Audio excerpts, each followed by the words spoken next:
আহাদুন আর আয়রার মিষ্টি গল্প। এই যে আমাদের ছোট আহাদুন, সে খুব মিষ্টি আর গোলগাল একটা ছেলে, কিন্তু আহাদুন যখন তখন খুব কান্না করতে পারে। ওয়াঁ ওয়াঁ করে সে সারা ঘর মাথায় করে ফেলে। কেন কাঁদো আহাদুন ভাই, তোমার কি মন খারাপ? সে মেঝেতে বসে দুই হাতের ছোট ছোট মুঠো দিয়ে চোখ মুছছে আর ফুঁপিয়ে ফুঁপিয়ে কাঁদছে। ঠিক তখন সেখানে এলো তার বড় বোন আয়রা। আয়রা তার ছোট ভাই আহাদুনকে খুব ভালোবাসে। ভাইকে কাঁদতে দেখে তার খুব মায়া হল। আয়রা একটি উজ্জ্বল লাল বল নিয়ে এলো। সে আহাদুনকে খুশি করার জন্য বলল, আহাদুন ভাই, দেখো, এটা দিয়ে কি আমরা খেলব? কিন্তু আহাদুন কিছুতেই কান্না থামাল না।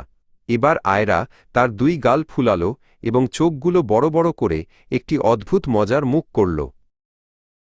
বোনের মজার মুখ দেখে আহাদুন একটু শান্ত হল। এবার আয়রা খুশিতে নেচে নেচে গান গাইতে শুরু করল, ডিং ডং ডং, আহাদুন ভাই আমার। আয়রা এবার আহাদুনকে খুব আদর করে তার কান্না থামাল। সে আহাদুনকে পরম মমতায় জড়িয়ে ধরে তার কপালে একটি মিষ্টি চুমু দিল। হঠাৎ আহাদুন খিলখিল করে হেসে উঠল, হি হি হি। তার মিষ্টি হাসিতে সারা ঘর যেন আলোয় ভরে গেল। সে এখন আর একদম কাঁদছে না।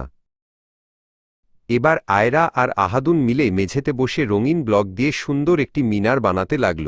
আহাদুন এখন খুব মন দিয়ে খেলছে। দেখো দেখো, আমাদের মিষ্টি আহাদুন এখন কত খুশি। তার মুখে এখন আর কোনো কান্না নেই, শুধু এক চিলতে নির্মল হাসি।